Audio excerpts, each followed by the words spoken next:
देखो माननीय मुख्यमंत्री मत जिते जो दायित्व देती मुझे सुचारू रूपे कार्य करी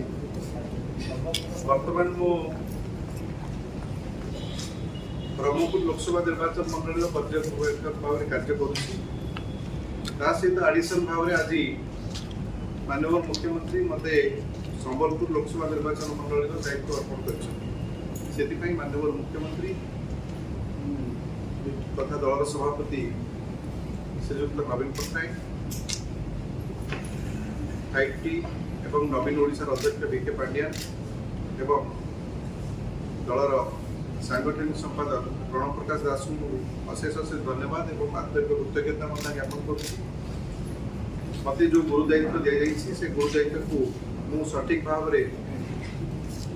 रूपायन करी आशा रखी आपण मैंने जानती